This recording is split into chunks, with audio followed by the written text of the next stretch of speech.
Hey everyone, this is Steve with another episode of Keep 'em Rolling. And as you've probably guessed, this is the room tour video. Now this is going to be a rather long video. I'm not going to go into huge detail about every item, but it's going to be a long video. I'm not going to lie to you. If you do see an item that I just kind of fly by during the video and you want to know more about it, leave me something in the comment section and I will try and do a separate video about that. But what you may want to do right now is you may want to hit pause, go use the restroom, grab yourself something to drink, a snack, maybe some nachos, pizza, cheeseburger, what have you. Come back and hit play, and we will go from there. So I'm going to pause for a second here so you can do that. Okay, I assume you're back now. You've gone to the bathroom. You've grabbed yourself something to eat. So let's get started. A couple announcements before we head into the room. Most of you watching, in fact, my guess is probably all of you watching, are collectors. And my advice to you is find a place to display your collection. And it doesn't have to be fancy, it doesn't have to be huge, but get your collection out so you can see it. Because it's wonderful to be able to appreciate the hard work that you've done. And collecting is hard work. I mean, it's not easy to find these things and research them and put them on display. So, it can be a bookshelf, it can be a corner of a room, it can be an unused closet, but find a place to display your collection. And now, more importantly, find a place that's safe to display your collection. My room is in the basement. I live in a house that was built in 1915, and originally I was upstairs in one of the two bedrooms. Basically, our second floor has two bedrooms and a half bedroom, which we think was maybe a nursery or possibly a room for hired help. But I had one of the bedrooms. Then my daughter came along and she got that bedroom, and I built a room in the basement. I built a room because I wanted an actual place I could secure. We have two cats, love them to death, but they like to get into things, so it's nice to have a place to keep them out unless I can monitor them. But my room is in a dry basement, and that's crucial. Some basements are very dank, very damp, and that is a bad place for a collection to be. You don't want a place that has a lot of high humidity. It can damage your collection. You also don't want a place that has, let's say, huge fluctuations in temperature, like an unfinished attic or a garden shed, places that could be 100 plus in the summer and below zero in the winter, because huge temperature fluctuations can seriously damage your collection. And like I said, you put a lot of hard work into your collection. Keep it someplace safe. Pests are another thing. You don't want a place where rodents or bugs can get into your collection. And just, pets. That's another thing. That's why I have a room to keep the animals out. So I was very fortunate. My basement is a dry basement. The house was built by the local paper mill, and they brought all of the resources of the mill to bear in building the house, and they did a poured concrete basement with high ceilings, so very lucky. Plus, I like being down here because I like the rustic look of the beams and that. Now, in building the room, I built this all myself, and I wanted something that looked different than just, studs and drywall. So I finished it off, and I wanted to make it look like an army, a building on an army base, basically. You can see I did like the overhang here for above the door, like if it was raining, and that. Signage on the door is just reproduction, porcelain signage. The chalkboard is actually original. It's a duty chalkboard, so it's where they would write things like uniform of the day, mission assignments, and the like. And then outside, I do have all of this luggage. For those of you who have bought Footlockers, they take up a lot of space. So I just created kind of this little display area out here. Looks like luggage waiting to be shipped to its final destination. We have some duffel bags there with various things in them. The Footlockers are full of miscellaneous items. They're not all full of the original owner's possessions. That would be fantastic, but they're unique in their own right. We have officer's bedroll, a couple more duffel bags, Navy hammock, folding table, and such. But I just like the look of it as opposed to putting them back in some corner out of the way. I also have this kind of insulated bag over here, plus this right here is a World War II coffee thermos. There we go. Over here, I do have some more luggage. You can see a big box down here. And then I have this bookshelf here that I have turned into a display for all of my footwear, if you will. On the top here, these right here are original World War II dated Navy shoes. These are early war hobnail U.S. boots. Vietnam era, well, they're Vietnam dated dress uniform shoes, U.S. Couple pairs of double buckle boots, Korean War boots here. We have the jungle boots that belong to my uncle from Vietnam, more of his Vietnam boots, and then we have just some miscellaneous boots here. I like this because it's neat. It keeps them orderly, it keeps them from being damaged, and I can grab them real quick when I need to do a display. Now this mess to the right here, this is a veritable mess.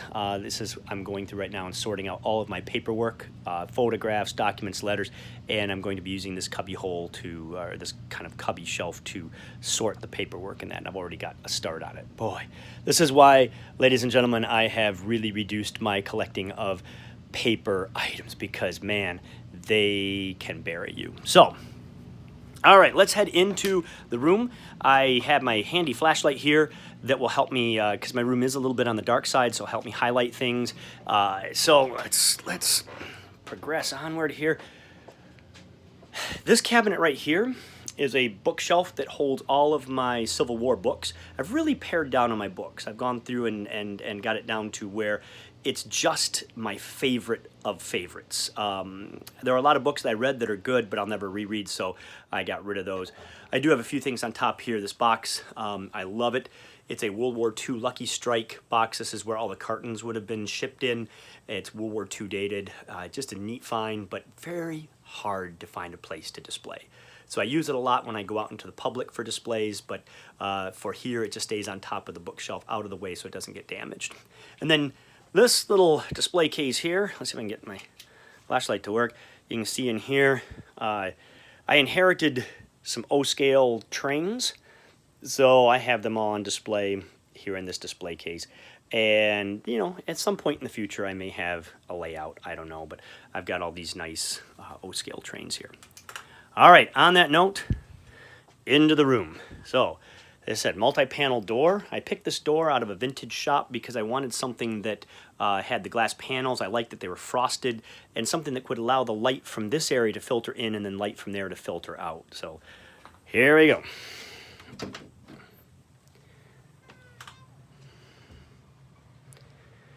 Now, as I said, I did everything in this room with the exception of the carpet. I actually hired someone to do the carpet because I am not a carpet person. But what I wanted is I wanted a space that was very eclectic. I wanted a space that was comfortable for me to come down and just watch TV and enjoy myself, do my research and the like. I wanted a space that was furnished, not just display cases or racks of clothing or what have you. So we'll go through and I'll show you each one. We're going to start in the corner here. And a few years ago, I found a field desk. Okay, always wanted a field desk. And let's see if I can bring the light to bear here on it. You can see it right there. It's a great field desk. It was complete with everything except the key. It had the ink wells, the drawers, you know, just a beautiful field desk. The leather handles still on it. And it's missing the data tag, which is too bad, but it is World War II, I can tell. It's a fiber chest. And I wanted to be able to display the desk. I didn't want to just set it in a pile of stuff. So what I did is I found the correct table. You can kind of see here. And then I just began buying items to create a display as if this was a command post somewhere in France or Belgium right around, you know, 1944, 45.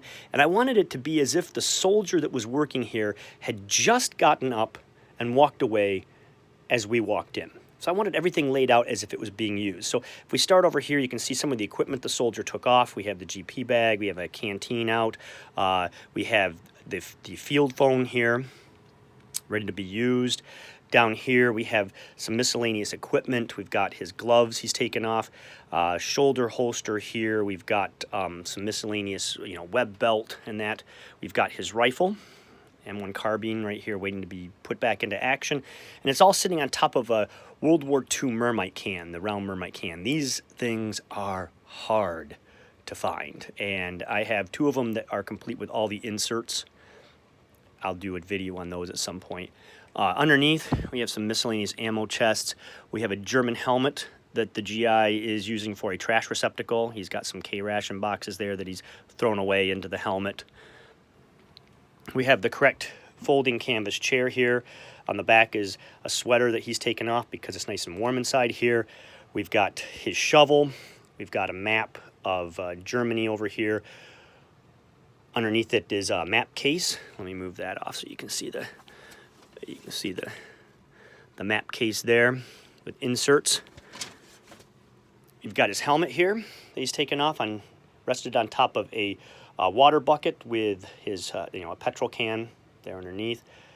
And then on the desk itself, up here on the top, we've got a ration box, a fruit cake that's been sent from home, chest set up here. It's a little portable chest set. Ammunition that they're reissuing, so it's 45 ammunition. If I flip this up here, you can see the boxes are all full of World War II dated 45 rounds. Fighting knife, the Jeep cap that he took off. We have this desk drawer here. All the desk drawers are full of period items, including original carbon paper and the like. And then on the desk itself, we have a handkerchief, wrist compass, miscellaneous paperwork, colored pencils, and notebook. We have this right here is really cool. Sorry, I'm not used to using the light here, so bear with me. This is Foreign Wars. There we go. Sketches of foreign mines and igniters. It's all basically German mines and what to look for. A little handout. We've got another canteen here that he's drinking out of. Porcelain canteen. The rubber bands and paper clips are World War II dated. His canteen cup's back here on a captured little portable German stove that he's using to heat up his coffee. And then up here above, to keep that theme going, I hung a World War II shelter half in the corner. We have this kind of bare bulb fixture here. And then we have things he's got hanging up to dry. So we've got handkerchief, we've got different socks, we've got a World War II M41 field jacket all hanging up to dry out. We also have the candle going. This is not a real candle. It's one of those electronic or battery-operated candles, but it really adds a lot. And that's what I wanted. I wanted ambiance. I wanted to be able to walk in this room and look at this for a moment and go, wow, that's really cool. Plus, by creating an area like this, it gives me focus. So when I'm at a military show, I know that, oh man, look at that item. That would be perfect in my field desk display. Now, next to the field desk display, I have more Footlockers than that. The top one here is a CB's suitcase with original artwork on it. And the neat story behind this was I was at a huge military auction, and as I was leaving the military auction, this was in the trash can by the door. And unfortunately, in the military auction, the guy had just collected an enormous amount of memorabilia, but he didn't store it well, and a lot of it had been chewed up by mice and that. This suitcase was full of a mouse's nest, and I think that's why the person who bought it threw it away. I fished it out of the trash can. I mean, it was excellent, and there's nothing wrong with it. Knowing that rodent droppings can be a big problem, you don't really want to inherit them. You don't want to inhale rodent droppings. So what I did is I took the suitcase to a local self-car wash where they have the big vacuum cleaners, put on a respirator mask, and I vacuumed out the contents of the case, which was basically all of the rodent tears and pieces of paper that they've torn up and canvas they'd brought in.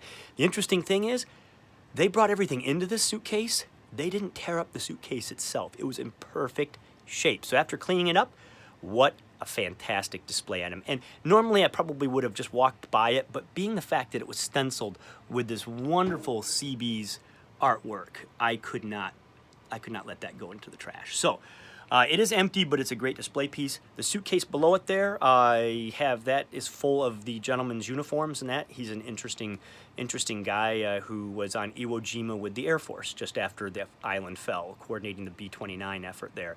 The suitcase under that is one of the most incredible and complete groupings I have ever owned. I want to do a video on that in the future. And then below that's another Footlocker that holds items from the local area. This Footlocker here is full of blankets. I have a lot of nice dated World War II blankets, Army and Navy. I know right where they're at, so I can access them if needed. So that's that Footlocker there. This Footlocker here is full of Army Air Force items, such as Mae Wests and things like that. And then this bottom one down here, this big box, is full of mint U.S. Army infantry field gear from World War II that I use for doing like a inspection display or a barracks display. So, but I wanted something visually interesting. You know, once again, I could put all these in the corner of the basement and just set them out of the way, but I wanted some place where they looked really cool. When you walk in, you see them and you can ask questions about them. The picture's hanging up, this big long picture here. This was one of my favorite finds. This picture is of a group of China Marines. They're basically in China in between World War I and World War II. And it's a really, really neat picture. I don't have much China Marine stuff, so that was a cool find. Now, stepping out around, in front of the Footlockers, I have my South Pacific display case. This is a really neat little display case I picked up from IKEA. For those of you who do not know IKEA, don't know IKEA, yeah, whatever. It's IKEA, and they're like a Swedish furniture company. If you ever get a chance to visit one of their stores, they are insane. They are like 2-story. They are monstrous. The second story is all like these little setups to look like different apartments, so you can see how their furniture is laid out. And then like their first story is all the stuff that's for sale. Display cases, this one I think was like $150. It's metal, and it's got a locking door here. It's got glass panels all the way around, so just a neat case. And I like this kind of battleship gray color of it. Now, one little bit of advice on display cases. If you're going to display case your room, look for front loading display cases, okay? So in other words, the doors on this one, they swing open to the front.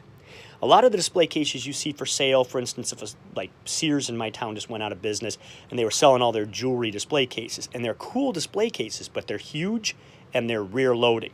So the only way to access the items is from the back side. Obviously, they're set up for the person selling the jewelry. You know, you can look at it from the front, they can get it out from the back. The problem is, if you don't have a huge space where you can put them in the center of the room, you have to put them up against the wall. That means every time you want to get something out of it, you've got to slide it away from the wall, wedge yourself in behind, and open it up. And that is a pain. So my advice, if you're looking for display cases, keep that in mind, that you want to look for the front loading display cases like this one. Opens from the front, I can put the items in, I can access them and so forth very easily. Now in here, we'll start on the top. As I said, this is kind of my South Pacific display case. I have these really cool manuals here on display, and this will probably change over time. I like these because they were once restricted, and now these signs say that they're no longer classified in that. So I have this Hawaiian $1 bill here. This was done to prevent money that was captured by Japan if they should take Hawaii from being able to be used by Japan, which never happened, but still you have these notes that are stamped Hawaii. But the person wrote on the back of it there, Peleliu. So this person probably picked this up in Hawaii, was probably a Marine, and then on their way to the South Pacific kind of documented where they went. So that's really cool. On top is displayed my Japanese Carcano rifle. An excellent rifle. The only thing wrong with this rifle, it's missing the cleaning rod here in the front, so I'm going to have to try and find one of those. They're not easy to find, but oh well, that's a minor thing. It's even got the original sling on it, plus I have the original bayonet here with the frog. The frog, this canvas piece, and that is often missing where you just have the scabbard, but I've got the whole thing. So just a beautiful, beautiful piece. And then inside the case, I have my Japanese enlisted man's hat. I've done a video on that before. Japanese flag, Japanese cigarettes. Over here I have my Marine Corps canteens that I've collected so far, along with some Marine Corps insignia and sweetheart jewelry. Down here, and I may need the flashlight for this, this is items belonging to a gentleman by the name of Walter Leslie Rock. He was a Marine officer, landed on Iwo Jima. This is his blanket right here, and we are going to have to do a separate video on this because this blanket saved his life. It's an amazing, amazing story. So, and you have to apologize, my flashlight's deciding to switch from bright to dim. I don't know why. Anyways, bottom shelf is also more Marine stuff. This belonged to one Donald Culp, who started out in the United States Navy. And when he graduated, he was he was a radioman, and they moved him into the Marines. So he actually served in the Marines and landed on Kwajalein. So we have some different items from him. I have this kind of cool sweetheart banner here serving the Marines. Never seen one like this before, so I'll pick that up. But you can see his stuff. And let me take this down for a second because this piece here is really neat. This is a bayonet that he brought back. But what's so wild about it is if we can look in here, you can see where a piece of shrapnel tore through the scabbard. The bayonet was not in the scabbard at the time, but you can see how that just right through it. Must have been hellacious fighting on Kwajalein. So, let me hang this back up so I don't walk over it. And moving on, I do have a couple torsos on display. This one you've seen before. The Air Transport Command flight suits have been cut down to a jacket with crusher cap. And then this gentleman you've also seen before, Adjutant General's uniform. Another bit of advice, if you're looking for torsos, I strongly recommend, if you see some for sale, grab the uniform that you want to put on that torso and take it with you. I know it sounds crazy, but when I bought torsos before, I've grabbed a uniform that is basically the largest uniform. No, I'm sorry. I grabbed what is basically the smallest uniform in my collection, or close to the smallest. I take that with me, and I use that as a judge, because I had an opportunity one time. Guy was getting rid of a lot of mannequins, called me up and said, hey, come on over. I'm getting rid of these. You're going to want to buy them. They're cheap. They're like $50 each. And I'm like, well, $50 each isn't cheap, but okay. And I brought over a uniform, and he's like, well, why are you bringing over the uniform? I said, I want to see if they'll fit. And that uniform fit on one torso. The torsos were huge. And he was quite upset that I didn't buy all of his torsos, but it saved me from having a bunch of stuff that would not fit my uniforms. So my advice, take a uniform with you and try it on the torso. It'll save you a lot of heartache. All right, moving here kind of behind that display case, I have this grouping here. This gentleman, I got this all from his daughter. Uniform, that's his picture. These are items of his up on the countertop here. And then in the display case, this top shelf, and we're gonna try and do this without a lot of glare, so bear with me here. Let's see how this works. We have all of his personal effects. So you can see shelter half, toothbrush, scissors, his pocket diary, wrist compass, polishing kit, medals, scrapbook. I mean, just an amazing grouping. And the neat thing about this gentleman was he started out, not 4F, he started out as an essential war worker. He was in his 30s, he had a wife and new kid, and he was a manager at a plant that made war items. So he was deemed essential war worker and therefore was exempt from the draft. He went through like 3 times being called up and being told, nope, we don't need you. And like the 4th time they called him up. And they said, yep, we'll take you. And they told him, they said, you're an old guy, you know, you're in your 30s, you'll probably just sit behind a desk. Nope, they sent him off to the front lines, and he took place in an invasion out in the South Pacific. In fact, on his uniform here, we'll go back up, you can see on his uniform that we've got the invasion arrowhead there. He said he was known as Grandpa in his unit because of his age. His daughter said, though, that he was always smiling, no matter what. So I think that made him probably a pretty popular guy in the unit. But just amazing thing. I mean, he saw a lot of combat as a 34-year-old person. Now, the next shelf down is probably one of my favorites. It belongs to a gentleman who was in the 29th Division during World War I. It all came from his daughter-in-law. And, well, let's just take a look at it. We have here his boots. He was a machine gun officer.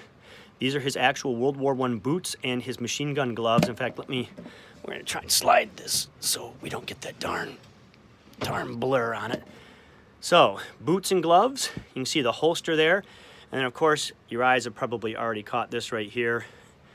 This is his service weapon, dated 1915, Springfield, all original, lanyard, etc. She even had rounds for it, all dated World War I. Not dated World War, they were all World War I dated there. That sounds better. An incredible piece. And what makes this even more cool is the fact that he kept it, and then after World War I, he hung on to it, and then when his son went into World War II, his son was a fighter pilot in World War II, he passed it on to his son, so his son carried it in World War II. And as I said, this came right from the family. This wasn't, you know, a gun show, he said, she said thing, right out of the family. Now, along with the 45 that's there, we have magazines, bunch of two-tone magazines for it, which is incredible. But over on this side, sorry for the shakiness there, we have this little pistol right here, and the story goes that some well-meaning people back home sent him this pistol to help him in the trenches in France. This pistol is such a small caliber that I doubt the round would penetrate a wool uniform, much less a heavy wool overcoat worn by the German soldier. But it was a gesture, and he hung on to it. We also have this knife right here. This knife is called a Mercator knife. It was popular with German soldiers during World War I. It's also known as a black cat. It's still manufactured today, but finding the World War I variant is really, really, really hard. So it was just an honor to be able to have that come to me as well with this grouping. You can see some other things here. We have some books that are about his particular division that he kept. He's actually mentioned in one of the books.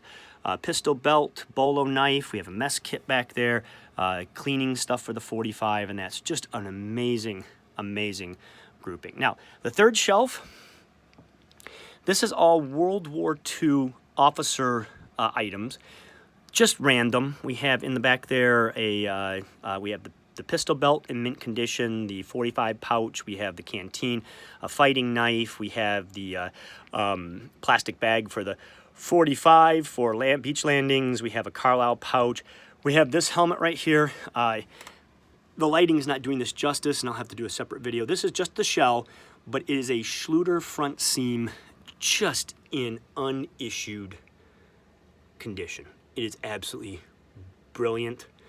This came out of an antique shop. I walked into the shop and they had put out stuff, military stuff, in their first booth, if you will, and in the display case were some patches, and I was looking at the patches, and they wanted like $15, $20 each, and I'm like, wow, they don't know their militaria. And then as I started to walk out of the booth, this was sitting on some boxes. I picked it up, and I'm just like, oh my goodness, I know exactly what this is. I held the tag, because I'm like, I'm going to pay as high as maybe $50, $100 for this. Flipped the tag over, it was 20 bucks. I was just like, you've got to be kidding me. So just absolutely stellar. Now, we go across here. We've got two absolutely unissued shelter, actually they were issued shelter halves but never used shelter halves to make a complete tent. We have all the poles, the guy rope, I can't think of the term for them right now, to hold the stakes in the ground. We have all the stakes, never used. Once again, an incredible, this was actually a Craigslist find. And then we have some officers' leather gloves here and combat suspenders. So once again, I create these little areas in my room because I know, once again, gosh, I'm saying once again a lot. I know that when I'm at a military show, if I find something minty like this, I know right where to go. And I also know not to buy duplicates. In other words, it's like, I don't need another mint pistol belt, okay? I just don't. So I'm going to avoid them unless something falls on my lap for like $1 or something like that. Now, as we continue on, up here, another front-loading display case. This is where I hold all of my Army Air Force hats, headgear, and the like. So I have my, you have the cadet hat right there. You have the Bancroft Flighters. You have a retread World War I hat that received World War II Air Force piping.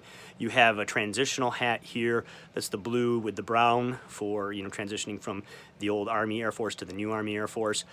We have some things on display on here, including a shell from a helicopter gunship that was given to me by a veteran. It was just I did a display, and he goes, I got one of these in my car, and he ran out and brought it in.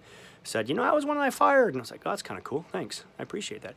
I do have other things on here, like my China, Burma, India patches. I have my wing collection. I don't do a lot of wing buying, but I do have some wings scattered throughout, some miscellaneous ammunition and that. So moving down, another front-loading display case. This was found at a garage sale, and a lot of times you can find these things at a garage sales, at garage sales, estate sales, and such.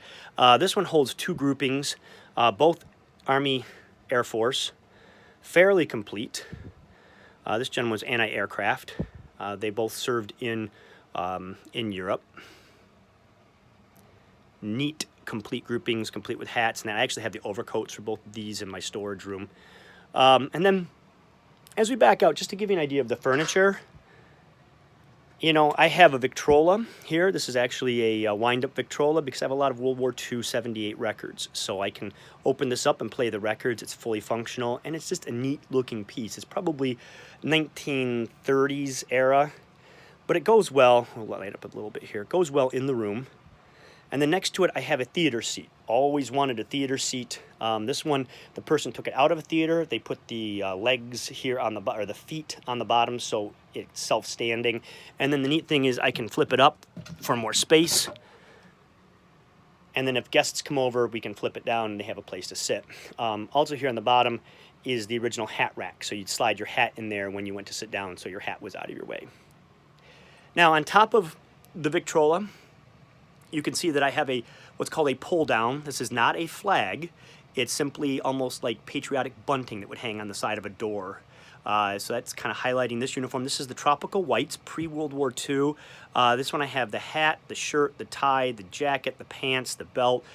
This I got right from the widow of the gentleman who owned it. So, you know, I know the provenance on it. Beautiful. I love the Tropical Whites. I don't know why I love the whites so much, but they are just, it's people think it's Navy, people think it's post-war, but no, you know, pre-war. Down here I also have another Tropical White cap that I picked up last year just after the show of shows at an antique mall on the way home. And then next to it I have a Victory vase, home front piece there. The big V with, if you look at the bottom there, it's the Morse code ... for the Morse code for V for victory, ... In fact, you'll hear that a lot in some of those movies. They'll put it to Beethoven's Fifth Symphony, bum, bum, bum, bum, and you'll hear that, and that was meant to be that V for victory. Backing up and continuing on around, this is my work desk. This desk is actually a piece that was manufactured for the British Navy, and it was used in Africa during World War II at a naval base. I don't know how it ended up in Grand Rapids, but I've got all the provenance for it. It's a neat piece to kind of go in my room. I was looking for a desk I could work at, and this just happened to come my way. The price was right. I think it was $150. I've actually done a video about this, an earlier video about this. But it gives me a great place to work. It's got drawers. If you look down here, these drawers hold my supplies for preservation, pencils, magnifying glass, my computer, and the like. On top, I wanted to look like a desk where someone's working. So I've got my favorite things on here. I do have a functioning oil lamp. A lot of people don't realize that during the 40s, oil lamps were used quite heavily. I have my alcohol collection. I'm not a heavy drinker, but these are kind of special things. And this bottle right here is probably one of my favorites. It's empty. This bottle right here, I drank with a good friend of mine named Brian and another good friend of mine named Peter. Peter was from England and worked on Spitfires during World War II. And let me tell you, the more we drank, the more stories he told. So it was a wonderful evening. We were at a big air show.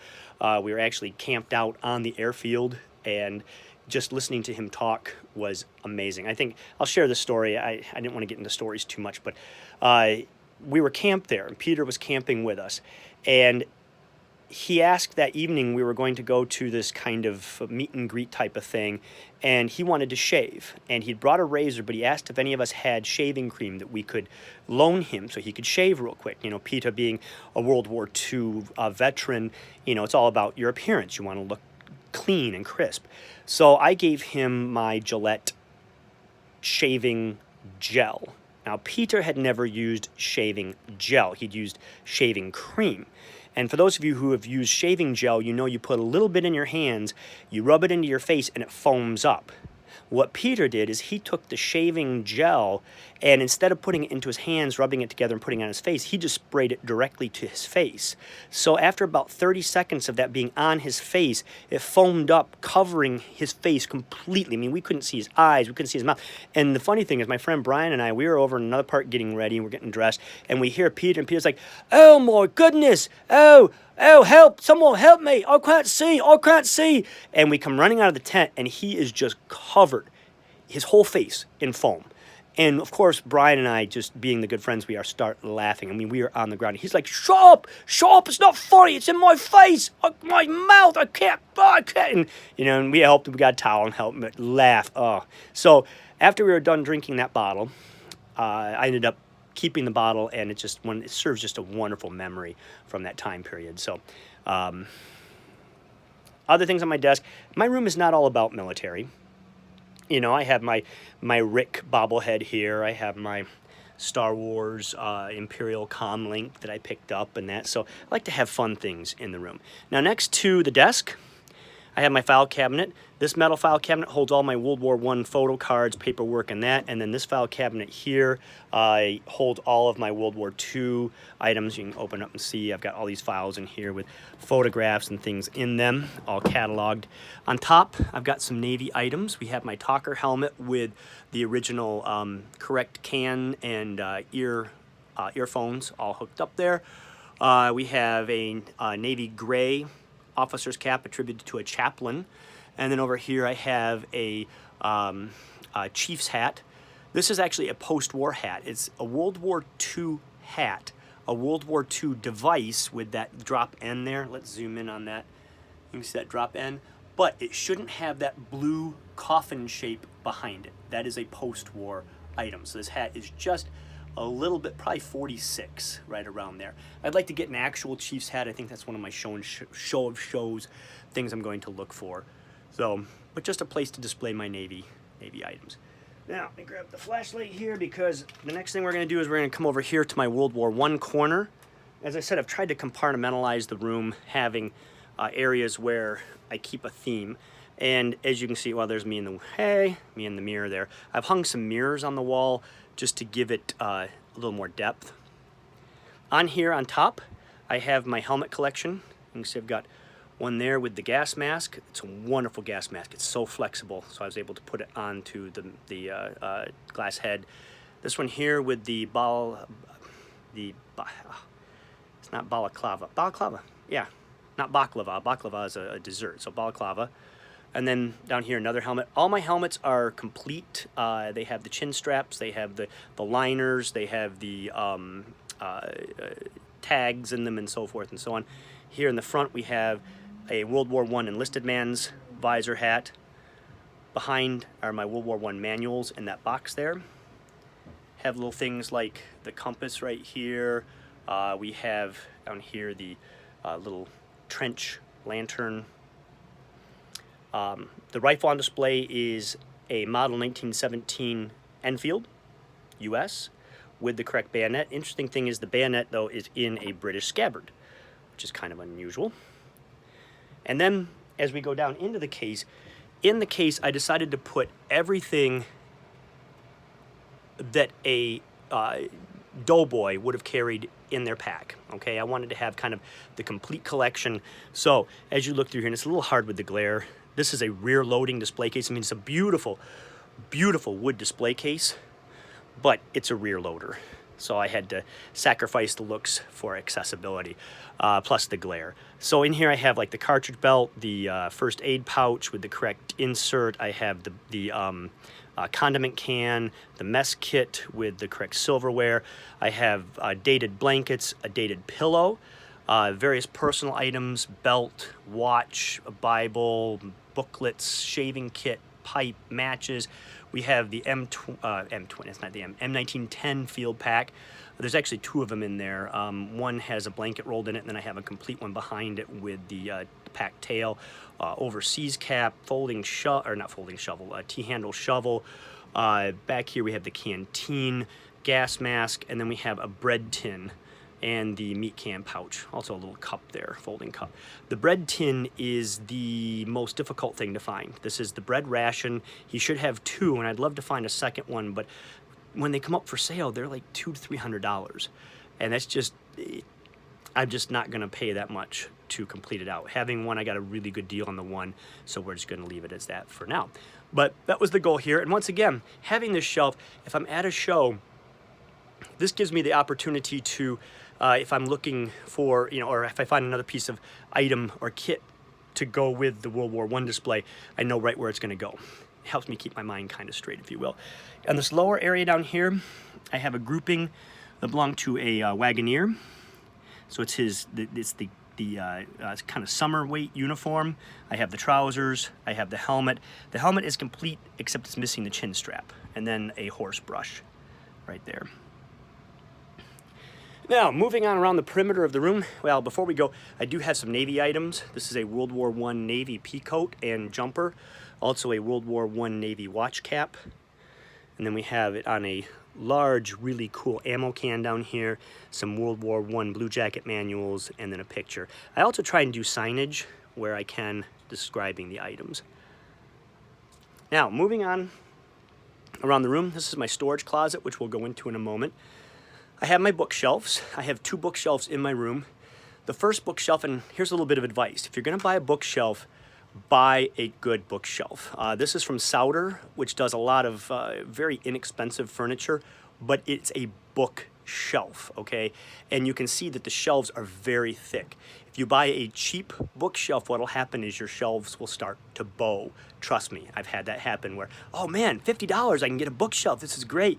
You start putting your heavy books on it, and all of a sudden your shelf starts doing this whoop, where it gets a big sag in the middle of it. So on this bookshelf, on the top are home front items. These are items that I've picked up over the years, and this just gives me, once again, a place to put them. And it also makes me realize that I don't need any more home front items, unless it's something super special, but I'm kind of getting to that point where it's got to fit up here. If it doesn't fit up here, something has to go, okay? Some of my favorite things up here, I have this fiber lunchbox. I have pay vouchers from Willow Run, where they manufactured the B-24. I've got civilian gas masks, some interesting signage here, a beer bottle with a Buy Bonds label up there. So just some cool stuff. And you can see that I use my rafters. The rafters down here are great for hanging up like yard-long pictures. That's a cap tally from the USS New Mexico. I have this really awesome box kite from World War II. Just rare, and it's just barely hanging on, but I wanted to put it someplace where, you know, you could actually see what it looked like. It was in such bad shape when I bought it. It's amazing. That paper has survived all these years. So now on the shelf as we go down, and even over here, I have Garden for Victory. This is a cool, new old stock gardening apron. Still has the tags on it. As we come in here, I've divided up my bookshelf into different categories. So the top is my World War I books. Some are wartime dated, some are post-war. This is a new one right here, the Polar Bear Expedition, a great book, and next to it is Archangel. This is like a period version of this book. The helmet is an original painted helmet. It's complete with the original chin strap, the balaclava there, and this all belonged to this gentleman here. He was in France. I have his wool uniform, as you see here, overseas cap. I have his summer weight uniform. I've got a lot of little bits and pieces, including down here his gas mask, a ditty bag full of personal items and the like. So just a neat, complete grouping, but I've never owned a painted helmet, and this was something that he did. Whether he did it overseas, whether he did it on the ship home, or whether he did it here is lost to history, but it's still his, and he labeled everything with his name, so I know that's his for sure. As we come down, and I do have, before I walk away, I do have other little knickknacks on here, you know, a World War I Red Cross armband, trench art. The box holds a shipbuilder's badge, which is really cool. As we go to the next shelf, which is a little dark, is my kind of Navy Marine Corps shelf. You have a lot of different manuals in the back there, including Blue Jacket manuals. I have a Navy K-bar knife, the World War II Marine rain cap, Navy deck hat over in the corner. Let's bring, it's hard to see, but I've got some different items back there, including Navy sweater, Navy hat, Navy watch cap.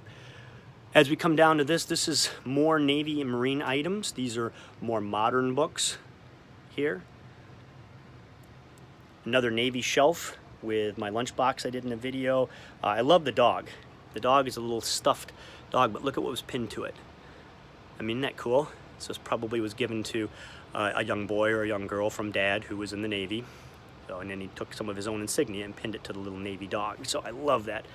I've got my life belts, Navy boards and such, and then the bottom shelf is all Army Air Force. So all my different Army Air Force books, some bookends there with the prop on it, Navy overseas, or sorry, Army Air Force overseas caps. Now, I did have a huge amount of books, a lot more than you see here, but as I said with my Civil War stuff, I went through and just weeded out and just was like, I don't need these anymore. So, all right, moving on. In between the two bookcases is a plantation desk. Now, the plantation desk was popular in the 1850s, okay? It's a desk where you keep personal papers, and then it has this table here that it sits on. This right here is a reproduction plantation desk, probably from around 1900, but it was a great deal, and it fits well in my room. Inside, I put some of my more rare and unusual items. So over here I have a coconut that was mailed home from the South Pacific. I have World War II propaganda toilet paper, a whole roll of that, or well, a quarter roll of that. Behind is concentration camp currency that a veteran brought back. I have some of my rare books. These are Civil War books with inscriptions. This is a collection of material from the 66th Illinois Company D, which were guys from my area, Southwest Michigan, and they carried the Henry rifle partway through the Civil War. Over here is my collection of Civil War flasks, all manners of size. On this shelf, I have some very rare books, including the bottom is a World War I Marine Corps photo album. The book is about reparations. I have Donald there. I love Disney World, so great sculpture of Donald from the World War II training film. And then on top here, yes, that is a World War II German gravity knife used by the paratroopers. And the cool thing about this came from my aunt-in-law. It was her dad. He captured it and brought it home. So what a fantastic piece, and it's complete and it works. I don't like to do it a lot because you can bust the spring, and if you bust the spring, then it's all over with. So that's what's held in this cabinet. Now this is kind of my recreation center. I wanted my room to be a comfortable place for me to come and sit and relax. So what I did is I bought myself a really nice TV. As you can see here, I have Apple TV hooked up to it so I can watch Netflix and that, put on my World War II movies, and just sit back and relax. Also displayed on here, we'll start over here. I do have these really cool buttons. They're early U.S. Border Patrol buttons. And then as we come down here, I've got my Colt revolver, and I have my Henry rifle. Now, the Henry rifle is not an original Henry rifle. It is a reproduction Henry rifle, but it's not a dummy gun. It is a fully functional Civil War period model 1860 Henry rifle. It's in the blued frame versus the brass frame that you see a lot of. This is a fun rifle to shoot. I have live fired the Henry. I have live fired the pistol. Both are fun to shoot. I have a rack here that I found out hiking in the woods one day. Just a beautiful rack. Kind of goes along with the theme here. And then, of course, I have this weapon right here. Once again, I want my room to be quirky. This weapon right here is the lightsaber. My wife was fantastic enough to get me for my birthday, a chance to build my own lightsaber in Hollywood Studios' Dark Spire down in Walt Disney World. You go in and you actually go through this whole thing where they talk to you, and it's all theatrical and lights and everything, and you build your own lightsaber. And I have the blade. It does light up and make sounds and that, but it doesn't display well with the blade, so I keep it like this. But that was a fun adventure, and I thought it goes well to show antique weaponry and modern weaponry, or depending on how you look at the Star Wars saga, this could be antique weaponry and this could be modern weaponry. Now, who knows? Now, I'm all about lights in my room. I feel it's important to have different types of lighting. This light right here, you can see it's a shell. It's a piece of almost like trench art. What's cool about this is this light was actually given to my grandfather, who was in the Civilian Conservation Corps, and it's engraved to him. When I got it, it was in pretty rough shape. I was able to get it rewired. I did it myself and find the shade for it and get it back to functioning, and I think it works great in my room. Now, moving on, because we're almost pushing an hour now. Holy cow. More home front. And then as we come down in this bookshelf here, this second bookshelf is kind of my generic World War II items. The top here is all my manuals. And this is once again why I try and refrain from buying paper items. You can see they add up real quick. I have things like this right here. These are language books, religious material and the like. And as we come down, this is just my generic World War II book collection. When we get to the bottom shelf down here, I have my Army Air Force items, more of it. Basically on here we have the parachute chest pack. It's not complete, it doesn't have the chute inside. I had to pack it with towels, but it still has the pull ring and everything. We have over here throat mic and the intercom unit. We have goggles, more throat mics. We have the survival vest, and then underneath I have two of the flak vests there, as worn during World War II. And the reason I have two is one of them has armor plating in both the front and the back. And this was for crews such as gunners, maybe your bombardier, and that did not sit in an armored chair. Then there's a second one that only the front is plated, and that's for individuals who sat in an armored chair, such as a radioman or your pilot and your co-pilot, because if flak burst, the chair would protect their backside. They didn't need to have double protection, if you will. So I've got both of those. I also have the groin plate. It's in pretty bad shape. I had to buy it separately, but I bought what I could find at the time, and it was only $15. So I'll do a separate video on that at some point. I also have over here my two flak helmets, and hopefully at the show of shows I'll be able to get the model that I am missing. But both my flak helmets are complete straps. This one still has the flocking or the fuzzy feel to it. Everything about them is just in top-notch stellar condition. Moving on, before I lose my voice, this little corner right here of the room is where I keep a lot of my field gear and helmets. And I got the doors open so you can see in clearly. On top is all D-Day period items. I'm trying to build up a full D-Day collection. I'm missing things like the assault gas mask bag. I'm missing a canteen and a few other minor things that I'm going to pick up. And it's not because I can't find them or I can't afford them. It's just because, I like taking my time. It's fun to build out a collection, If you bought everything in one day, it's not collecting. It's just not fun. Now, the display cases are also from IKEA. IKEA. They run about $60 and they work great for doing things like helmets. And what I've done is almost like a timeline. So over here I have my M1917A1 or Kelly helmet with all 1941 dated field gear. As we move down here, I have another M1917A1. Check out the texturing on this helmet. It's amazing. I mean, just absolutely amazing. And this is all BAR gear. So I have the first aid pouch, but then I have a BAR sling, cartridge, and a BAR belt. Down here, I have another Schluter, unissued, a couple of unissued infantry overseas caps. This bottom shelf is one of my favorite items. It is a Holly liner. Oh my goodness, the Holly liner. I actually traded a rifle for this liner and then ended up having to buy the rifle back at some point. But this is a second pattern. You can tell by the closed buckle on the leather strap there, but just in absolutely stellar shape, and I'll never have to upgrade. There's no reason to, so always wanted a Holly liner in my collection. Those things are just hard to find. Over here, this is all British made. I have a nice M1 helmet that's not British made, but then all my field gear, the cartridge belt, the Carlisle pouch here is all British made. I'm looking for a British made canteen, a British made 28 pack, and that to round this out. As we come down here is my German hat that you saw in one of my other videos about kind of that holy grail item, if you will. Down here I have a German Luftwaffe double decal helmet, overseas cap, and that. This was all these were all veterans bringbacks.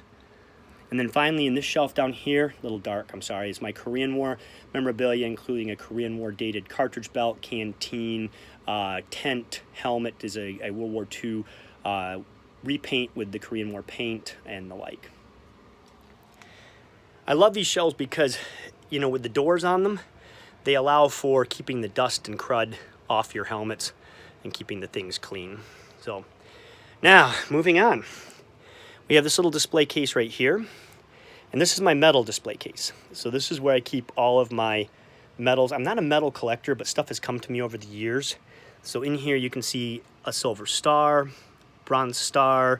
I've got a sharpshooter's badge in a box. I've never seen that before. The silver star here, unfortunately, is just the box, but I've got the dog tags. This grouping right here is an engraved, and no, I'm sorry, it's not engraved, but I have all the paperwork about what this person did. We come down here, we have, this is all one man's grouping. He's in the picture back there, Army Air Force. We've got his Distinguished Flying Cross and that's actually engraved. And then down here on the bottom, very poignant Purple Heart grouping engraved to a young man who was from my hometown who was killed in action near Metz, France. And we actually have the telegram back there announcing his death. So all my medals are in here. The neat thing is that all my medals, like the Silver Star, is engraved, and I have paperwork about him. This Bronze Star grouping, I have paperwork about what he did to receive that. I know who received the Air Medal and Distinguished Flying Cross. I know about, so my medals are all identified. Now, continuing on, my leather chair for sitting and relaxing. You can see it faces the TV. This is a pillow that my daughter made me years ago, her first sewing attempt, and it just kind of stays with me as something to kind of lean up against or whatever. It seems like I always fall asleep in this darn chair. All right, coming around the back side, I had a lot of crates that I bought over the years. Well, let's start over here. In the corner, I had this really cool panel that was given to me. This was from a factory down near Niles, Michigan, and these are all the people that are serving in the United States military from that factory during World War II. They painted it on a door, if you will. On top of, or the door sits on top of a floor radio. It's kind of tucked in the corner here. And I have some memorabilia on top. I'd really like to kind of redo this corner. I'm not quite sure how. It works for now. But then the boxes. I have all these crates that I've acquired over the years. They're all World War II ammo crates or sea ration crates. They're all wartime dated. And I needed something to do with them, so I decided to make shelving. Now, I didn't damage the crates, I haven't shellacked them, I haven't stained them, I haven't nailed them together. They just sit on top of each other, but it really kind of breaks up the room, creates a divider, and it gives me these cool cubbies to display groupings. And we'll just go through real quick. On top here, I have a grouping belonging to a WAC with all of her memorabilia. This is my Civil Air Patrol grouping right here, including the very rare Civil Air Patrol cap. Down here, just a nice, this is my Brigadier General officer's cap. I did a video about that. This gentleman right here, I picked this up at an estate sale. Some miscellaneous items. I have my Navy pith helmet. Absolutely stellar unissued condition with some Navy items. Down here, this is a grouping, all belongs to one gentleman. I got his hat and paperwork. Hat's in horrible shape, but the grouping is just a fantastic grouping. Another grouping here. We move up, another grouping here. And then over here I have field gear and an original Jeep cap. Pretty rough condition, but I know who wore it. I have this right here. This is the only stretcher that I own, but this was a magnificent find at a local antique shop. It is a folding stretcher, also known as a paratrooper stretcher. It's got all the correct markings on it, all the correct stampings, and it is in complete and perfect condition. Let me move that out of the way. That's a piece. I don't know what I'll ever do with it, but it was too cool to pass up, and I think the price, I can't remember. It was $20, $25. It was very inexpensive. And then a few more groupings. I said field gear, this grouping here to enlisted man, and then down here we have a Marine Corps summer cap, World War II dated. Well, we have covered this entire space. We're almost pushing an hour. I have one last little bit to show you, and that is my storage room. So let's make my way over to that. Let's make our way over. You may notice this print up here on the wall. This is actually my basement window. It's a window that I can open in the summertime to get fresh air in, but I don't like the amount of sun that streams through it, so I put this print over it. So during the wintertime and that, it helps keep the room warmer, and it blocks out the sun from coming in. It's a really cool submarine picture, so it's kind of behind my Navy stuff. I also didn't show you this right here. This is my hat rack. And on my hat rack, I have displayed my World War I officers' caps. Just a nice example. This is the World War I officers' overseas cap. And something that I need to point out is that during World War I, officers' caps were piped with the branch of their branch color of their whatever they were serving in. So infantry was blue, artillery red, cavalry yellow, and so forth. That changed, of course, during World War II. Officers had black and gold, and then enlisted men had their branch piped on their caps. But a lot of people who have never collected World War I don't realize that, and they see caps like this and they think they are enlisted mans when in fact they are officers. It's got the correct kind of coffin lid insignia on it. And then this cap right here, this is one of my favorites. This cap right here, my wife found this for me in an antique shop. years and years ago. It was in rough shape. It's got a really nice stamp on the inside there. It was missing the chin strap. It was missing the insignia. It was missing the buttons. I hung on to it just because she bought it for me. And it was like, you know, she doesn't buy me Militaria that often, so I was pleased that she'd bought me the cap. I'd say a few years ago, I had another cap come my way, and it was completely roached out. But it had a chin strap, buttons, and the device. So I had to decide, do I restore that cap or do I restore this cap? So I decided to restore this cap. I replaced the buttons, the chin strap, the device, and now I have a really awesome memory hanging right here. But as I stated, I wanted things to look like they were in their natural habitat. I didn't necessarily want everything on display. I also have this cane here. It's marked AEF 1917, 1918, 1919, or sorry, 1918, 1919. So it was a cane. Canes were pretty popular souvenirs for doughboys. So this was one that was used by a gentleman from the 32nd. So, okay, onward to finish up this video here.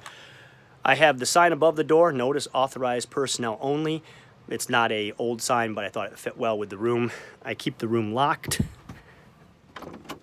As we go in here, this is my storage room. On this side, I have various groupings of uniforms. It goes from I have some field jackets to Army. It's hard to get a bead on this with this phone. Navy, World War I, and more Navy behind that ends in my World War I collection, okay? Get the light going on in here. Down here in the lower level, I have more enlisted mans and then my field jacket collection. On this side, I have these really cool, can I tip this out? Really cool display boxes here, or storage boxes. Each drawer is a different grouping. Leaning up against the drawers are my yard-long pictures that I use for display in public. I also have a lot more pictures here I've collected. Once again, I'm not collecting large format pictures anymore. I just don't have the place to display or store them. As we come in on this side, I have more uniforms. I'm slowly going through and cataloging all of my uniforms. So there's some really fun pieces in here. In the bulkhead is a picture that was given to me by my grandmother's neighbor. I have this bookcase here on top. This is all sweetheart jewelry that's in service pins. So it's got the blue stars and so forth and so on. Books about women in the service or wax, the purse that I did in one of my videos. As we come down here, these shelves are all women's groupings. So I have Army nurses, wax, and you see one of the handbags right there. This is a wave grouping here with her handbag. Just lots of really fantastic groupings in here. And then I have, on this shelf, that's the sports equipment that I did, and then I have my magazines. I have a pretty extensive collection of World War II Life magazines that I may dispose of at some point. They're really fun to look at, but they take up a lot of space. Here I have all of my ammunition for my different weapons to go shooting. I have a canvas pouch for the M1 carbine. And then over here, I have my dog tag collection in this box right here. So every time I get dog tags, I know right where they will end up on display. I have this really cool hand-painted picture on the wall here of a descriptive insignia. And then I have my weapons collection. And basically, I've got a couple of M1 rifles, 03A3s, 03s, the Mosin Nagant rifle, my Civil War Enfield, and then on here I've got my Mosin Nagant pistol, and my Nagant pistol ammunition for it and such. So just a nice honest collection. I don't know what that noise was, but okay. Let me go back out into the room.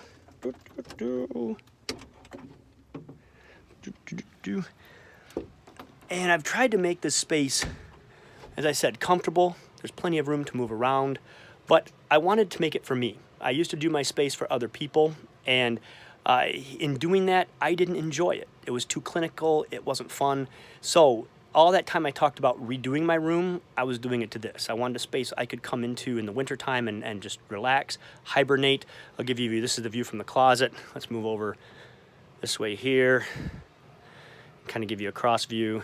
There's the TV and sitting area. It's not a huge room, but I like to consider it a mighty, mighty room. Well, everybody, I hope you're still with me. I told you it was going to be a long video. I did not lie. We're at 1 hour and 4 minutes right now, and I am about at the end of my voice. So I am going to leave it here.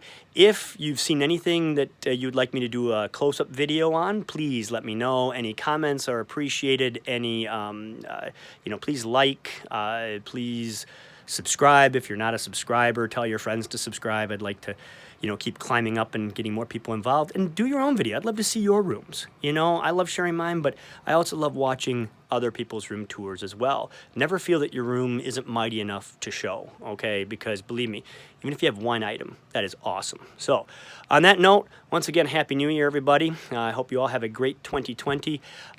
Keep me posted on all the cool stuff you find, and we'll sign off there. This is Steve, reminding all of you to keep them rolling.